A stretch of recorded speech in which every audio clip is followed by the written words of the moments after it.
eu vou falar com um cara que provavelmente você já leu várias coisas dele, porque esse é o livro que geralmente é o primeiro livro de todo mundo, pelo menos quem começou há uns 10 anos atrás, 15 anos, esse era um livro no primórdios da internet, acho que foi o primeiro PDF que circulou, que ensinava como é que fazia magia. Só que a história dele vai muito mais para trás. Então hoje eu vou chamar José Roberto Abraão, ou J.R.R. Abraão, autor de Um Curso de Magia. Como é que você está, Manão? Bom, primeiro, estou muito feliz aqui. Bom dia, boa tarde, boa noite a todos. Minhas saudações. Muito honrado de estar com você, meu irmão, Marcelo Deldébio. Muito feliz, realmente, extremamente honrado de estar participando do projeto Mayhem. Eu não tive oportunidade antes por questões pessoais e hoje, apesar da pandemia de tudo, estamos reunidos e estou aqui emocionado realmente e pretendo me colocar à disposição do que for possível para ajudar as pessoas no seu progresso. Bom, a primeira pergunta que agora já o pessoal já está acostumado é que eu brinco e falo assim, como é que uma pessoa normal saiu e de repente depois de 40 anos o cara está aqui indo para simpósio, estudando Franz Bardon, 43 livros publicados e tal. É brincadeira, eu não entrevistei ninguém normal até hoje, né? Ainda bem, Mas, eu ia falar, normal eu não sei do nem história.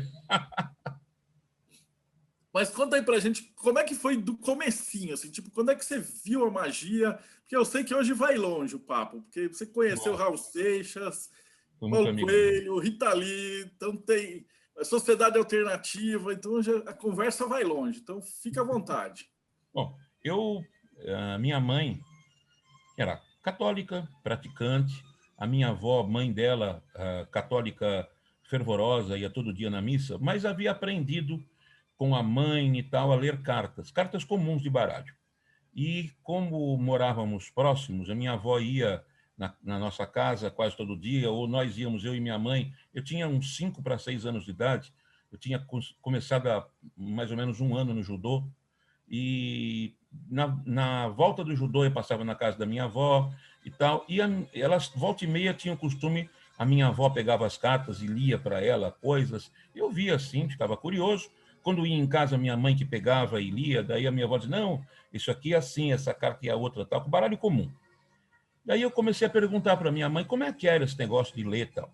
E ela começou a me explicar, viu que eu me interessei e pegou um baralho, um outro baralho, e escreveu em cada carta o significado. E assim eu comecei a ver e decorar. Aí, acho que uns 2 anos depois, talvez, mas eu comecei com quase 7 anos também no karatê. E daí, numa vez que eu estava indo para o karatê com a minha mãe, levando, paramos numa banca de jornal e eu vi uma revista, acho que era uma revista Planeta, que vinha com um baralho de brinde, ou talvez fosse uma outra revista com um tarô de brinde. Eu não tenho certeza, que essa Planeta também eu comprei, mas eu não tenho certeza se era uma revista nacional ou estrangeira que tinha um baralho de tarô. Daí eu perguntei para minha mãe, o que é isso aqui, né? Porque eu via aquelas figuras, uma capinha, uma coisa interessante. Ela disse, é um baralho só para ler a sorte. Eu falei, eu quero, mãe. Daí ela falou, tem certeza? Tenho. Ela comprou para mim. Comprou e eu comecei a decorar, tinha um livreto, para mim aquilo era um livro, né? E eu comecei a decorar e brincar e jogar com o tarô e tal, e comecei a acertar as coisas. Então, às vezes, vinha algum amigo do meu pai, alguma pessoa da família, e falava, o seu filho lê carta? Lê. Daí eu comecei a pegar o gosto pela coisa. Pouco tempo depois, eu vi na televisão alguém jogando búzios. Daí eu fiquei assim, impressionado com aquilo, que me pareceu uma coisa muito forte, muito mística, e eu quis aprender. Aí enchi tanto a minha mãe com essa história que ela encontrou um sacerdote, um babalorixá, que disse, olha, para ensinar búzios, ele tem que ser iniciado. Daí aquela coisa, é muito novo para ser iniciado. Então, no final, eu fui iniciado com quase 11 anos de idade, e eu disse, olha, eu não tenho intenção de abrir um terreiro, eu quero aprender a ler búzios, jogar búzios. Daí fui iniciado e comecei, não, mas tem que aprender tudo do candomblé e não sei o que e tal. Conheci o candomblé, Eu conhecia a Umbanda, a Quimbanda também, mas não cheguei assim a me aprofundar. O candomblé que teve mais essa veia da divinação. E, a partir disso, tem toda aquela visão mágica do candomblé, diferente da Umbanda e da Quimbanda, porque, assim, era interessante aquilo, Umbanda, Quimbanda, bacana, mas é mais ou menos como, assim, você fica como alguém assistindo, você está só assistindo, você não está participando, porque eu nunca fui médium de incorporação, só vim entender depois que as pessoas, para serem babalaú, não pode ser elegum, não pode rodar com o santo, é diferente, então eu ficava meio frustrado, né? Bom, aí eu fiz a primeira comunhão também, até um padre que é major capelão do Exército, que é meu amigo até hoje, o capelão Bavoso, faz uns 2 anos que eu não falo com ele, e ele que me deu a primeira comunhão, e foi assim, sempre foi uma coisa meio eclética, sem nenhum conflito. Mas o candomblé era uma coisa muito mágica, embora eu já via na missa católica aquela coisa mágica, puxa, a gente está falando com uma entidade que não está vendo, mas a gente sente uma energia. Então a gente está, eu pequeno imaginava, eu estou depositando as minhas esperanças na mão de alguém que está me ouvindo. Isso é mágico. Então, para mim, a palavra magia era uma coisa assim bem natural na minha cabeça. E a televisão naquele tempo mostrava muitas coisas místicas, não havia uma separação, assim, eu me lembro que a lavagem do Bonfim, que o pessoal do Candomblé ia lavar a igreja do Bonfim, e outras coisas assim, não havia um conflito religioso, não havia uma ojeriza de lado a lado, nem nenhum tipo de preconceito. Então, eu comecei a me aprofundar na magia do Candomblé. Em começo dos anos 80, eu vi anunciado num jornal sobre curso de cultura religiosa afro-brasileira, professor Fernandes Portugal. Daí entrei em contato, ele era do Rio de Janeiro, mas ele ministrava o curso em São Paulo, assim, tipo 2 vezes por mês, ao longo, não lembro de quantos meses, daí eu me inscrevi, fiz o curso dele e comprei várias apostilas e livros dele, estudei, me aprofundei, me tornei amigo dele, como sou amigo até hoje, são quase 40 anos, né, que a gente tem amizade, e aí eu fui me aprofundando, mas eu percebi que tanto no catolicismo quanto na Umbanda, na Quimbanda, no Candomblé, você tem as limitações do dogma. Então, por exemplo, uma vez, até o próprio Fernandes Portugal perguntou a um babalaô importante na África, na Nigéria, que ele teve lá várias vezes, por que os babalaôs não enriqueciam? Eu disse, não enriquecem porque o santo não deixa, porque se o babalaô enriquecer, ele vai querer trocar de mulher, vai querer trocar de casa, vai querer deixar de atender o povo, vai ficar rico, então ele tem que ficar nessa vidinha para poder continuar tal. Falei, isso é uma besteira. Se você faz o que você gosta, você vai fazer sendo pobre, sendo rico, estando montado em bilhões de euros, porque o importante é você viver uma vida feliz. Isso é uma visão estreita. E daí eu comecei a buscar outras vertentes e outros caminhos mágicos, onde eu fui me deparar com algumas ordens. Eu fui iniciado em várias ordens, fiquei amigo do Peter James Carroll, fundador da IOT e do Círculo do Caos.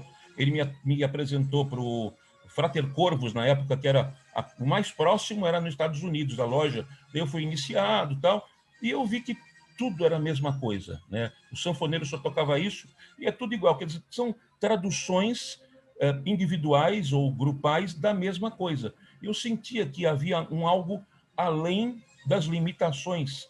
Mesmo na magia do caos, você tinha um dogma, vamos dizer, de certa forma, que nada é proibido, tudo é permitido. É um certo dogma. Eu acho que cada um tem o seu caminho. E aí eu fui buscando e encontrei Franz Bardon, através de um amigo que já partiu, o Panicha, astrólogo e geomancista, que me ensinou a nova astrologia, mas eu não aprendi, mas me ensinou a nova geomancia, e eu aprendi. E nessa eu fiquei bom. E o Panicha, Dr. Paul Yuni Chami, que era médico, dentista e advogado, uma pessoa brilhante, né? Sozinho, solteiro, e ele dizia, quem estuda nunca tem solidão. Solidão é para quem não estuda. Eu não era muito estudioso e me ensinou geomancia, a nova. Por que a nova? Porque, assim, eu vi interessante, a geomancia era parecida com o jogo de búzios, né?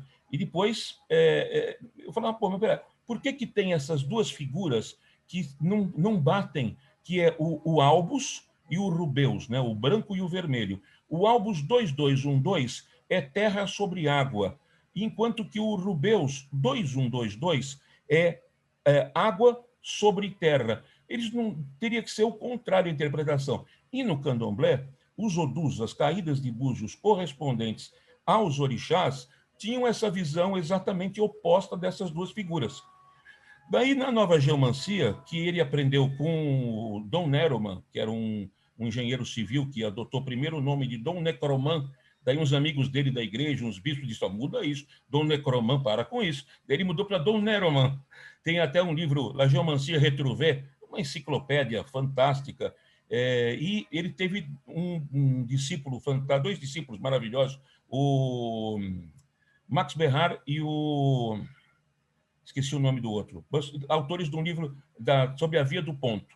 E o Panicha ficou amigo deles três e aprendeu, e eu me tornei talvez o principal discípulo dele na geomancia, e apresentei para o também saudoso Antônio Rodrigues, da Casa da Radiestesia, que produziu uma obra fantástica de radiônica, radiestesia, fazia máquinas, tudo, e apresentei a geomancia. Ele nunca gostou de tarô, de runas, tudo, ele achava tudo uma porcaria. Quando ele viu a geomancia, que é uma arte divinatória que você vê se a resposta está correta e quanto por cento, porque você tem uma transmissão, uma via do ponto chamada, ele adorou, falou, vamos fazer um livro disso. Eu falei, vamos fazer. E fizemos um livro, também está esgotado, a nova geomancia.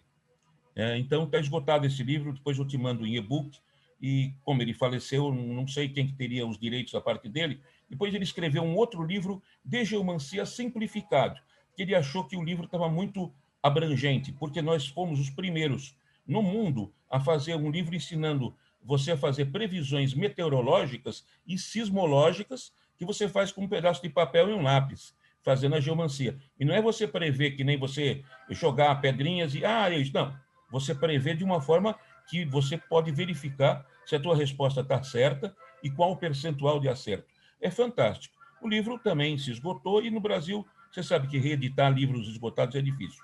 Hoje, eu tenho, acho que todos os livros que foram lançados de geomancia, da antiga tradicional e dessa nova, e eu tenho agregado mais conhecimento, fiz inclusive com o IMEDIC um curso de magia geomântica. Eu disse, a mesma coisa que os sacerdotes africanos faziam ao longo de séculos, você pode fazer hoje sem necessidade dos elementos tradicionais, dos elementos naturais. Você faz com gráficos, você faz com figuras geomânticas, com cartas geomânticas, e você muda, porque é a mesma coisa. Magia é magia. Quando alguém diz, olha, mas de repente alguém fez para o fulano um trabalho de quimbanda, não sei o quê, eu falo, não tem, só tem dois tipos de coisa que pode te influenciar negativamente. Forças das trevas e forças psíquicas assassinas. Força das trevas é o pensamento insistente, aquele vizinho invejoso. Pô, o cara comprou o carro novo, espero que bata no poste. Todo dia, todo dia, todo dia. E forças psíquicas assassinas são aquelas, o trabalho, o ebó, ou o mentalista pensando que vai e atinge como um raio. Então, você sabendo o que está atingindo, você rebate com os teus conhecimentos. Você não precisa fazer da forma tradicional, oferecer, tal. É energia. A forma que, na verdade, mágicos somos nós. As entidades nos atendem porque nós as convocamos para realizar nosso intento. Mas a vontade, o que estimula, vamos dizer, quem acende o fogo na fogueira é a nossa mente. Nossa mente é poderosíssima. Pena que a gente muitas vezes demora para se dar conta disso, né?